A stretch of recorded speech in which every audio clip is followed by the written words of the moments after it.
Hello and welcome on Thomas Geiger Car. Today with the new generation of the Mercedes C-Class. After hundreds and hundreds of SUVs and more electrical vehicles that you can bear, I'm totally excited to present you a car that breaks with all these rules. It is a classic sedan and it has internal combustion engines.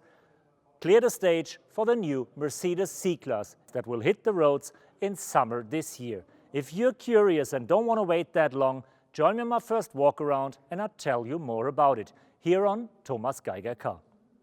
I must confess I've been lying to you because also the new C-Class is for sure electrified. No, there won't be a full electric version, but hey, we're talking about 2021 and every car has to have a bigger battery.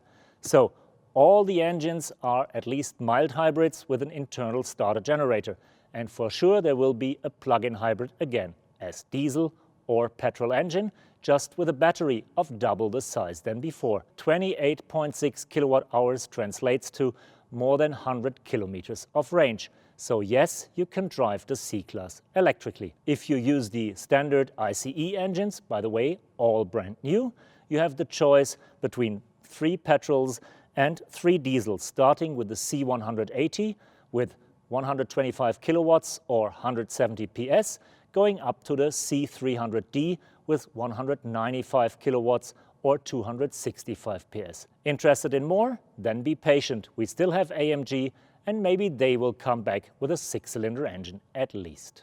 It's roughly 40 years ago since Mercedes presented the 190 Baby-Benz, and the C-Class is somehow in her midlife crisis. And what's the best way to get out of the midlife crisis? Get sporty, get active, get in shape. And exactly that's what Mercedes has done with the new C-Class. It is an aggressive, athletic car, and you can see it from the first glimpse because all the versions now have the big central star. The classic, kind of old-fashioned star on the hood is gone. Such is the wide grille. All the cars are low on the street, have a sharp, aggressive look, and the proportions are way more sexy than before. Also, the car has grown a bit. It's now 4.75 meters in length, 6.5 centimeters more than before.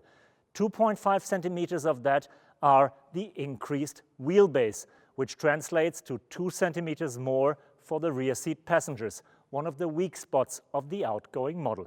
Mercedes is promising you'll sit way more comfortable in the new one than in the old one. If that's true, we're gonna figure it out in a minute. For sure, it is a C-Class, not an S-Class, even if the C-Class took quite a bit of technology from her bigger sister. But yes, the new C-Class is roomier than before. And that's not only because of the increased wheelbase. It's also because Mercedes has moved the incline of the roof a bit to the back, so the highest point is now above my head. And they have constructed very comfortable but slim front seats. Especially the headrest is very slim. I can look easily aside of it, and that gives the impression the car is roomier than it actually is. Welcome to a new world.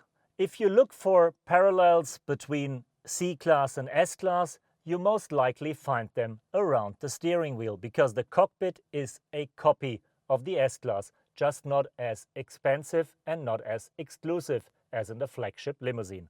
But we have the same layout with the big screen here, not as wide as before, and with the upright screen here.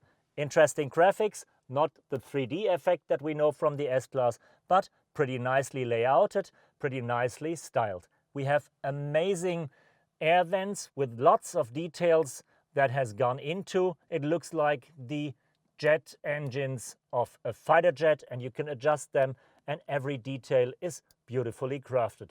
And we have a kind of a revolution in the interior. Since the C-Class wants to be the sporty driver's car, Mercedes has tilted and oriented the cockpit to the driver for the first time. Not as much as BMW does, but at least 6 degrees of tilt angle towards the driver is kind of a revolution for a Mercedes.